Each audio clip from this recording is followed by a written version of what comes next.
Sülh sazişinin imzalanacağı yer və tarix. Mirzoyandan açıqlama. Bölgədə sülhü inşa etməliyik. Bunu Ermənistan Xarici İşlər Naziri Ararat Mirzoyan Antalya Diplomatik Forumu çərçivəsində keçirilən paneldə deyib. Azərbaycanla normallaşma prosesini müzakirə etmişik.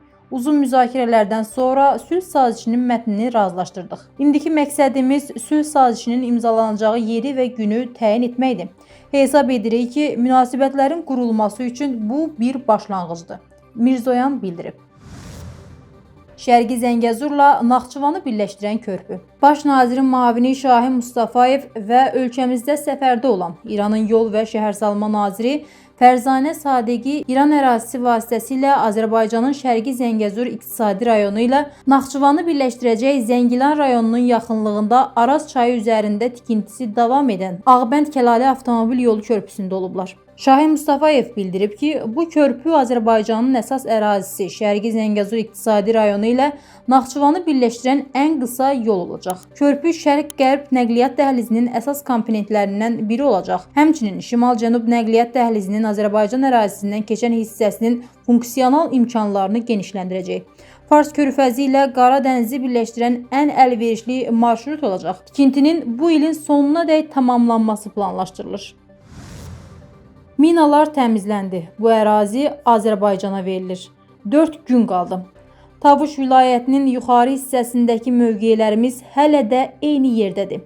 Lakin təhvil təhsilin prosesinə başlamaq üçün minalardan təmizləmə işlərinin tamamlanmasını gözləyirlər. Bu sözləri Pastinfoya Tavuş vilayətinin Açarkut icmasının sabiq üzvü Karen Qazaryan deyib. Onun sözlərinə görə hazırda yuxarı Əskiparada mina təmizləmə işləri davam etdirilir.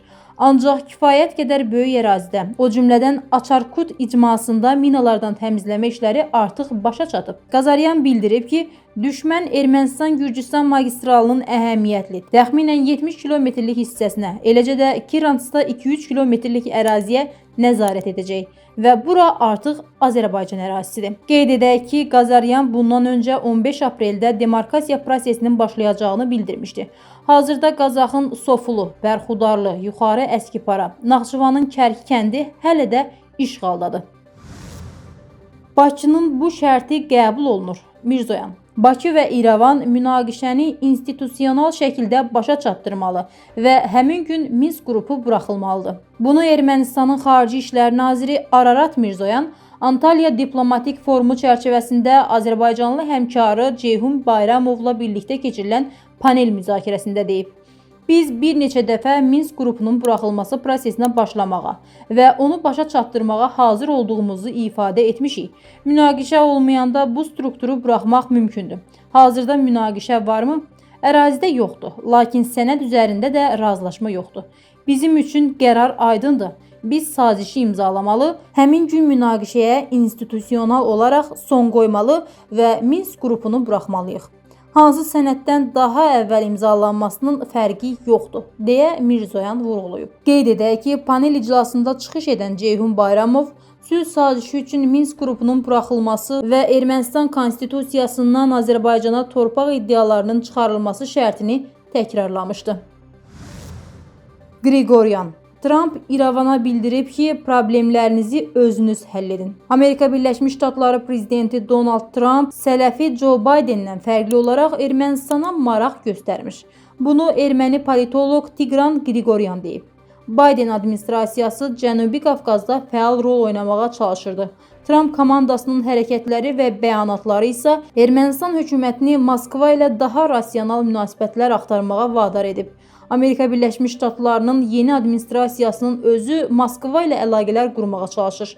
Buna görə də hamıya, xüsusən də İrəvana mesaj verir ki, qonşularınızla və Rusiya ilə problemlərinizi özünüz həll edin. Ekspert bildirib. Mövqelərimiz atəşə tutuldu. Ordumuz adekvat cavab verdi. Aprelin 11-i saat 20:10-dan 23:15-ədək Ermənistan Silahlı Qüvvələrinin bölmələri Basarkeçər və Gorus rayonları istiqamətlərində yerləşən mövqelərindən Azərbaycan ordusunun mövqelərini atıcı silahlardan fasilələrlə atəşə tutub. Bu barədə Müdafiə Nazirliyi məlumat yayıb. Bildirilib ki, bölmələrimiz tərəfindən qeyd olunan istiqamətlərdə adekvat cavab tədbirləri görülüb.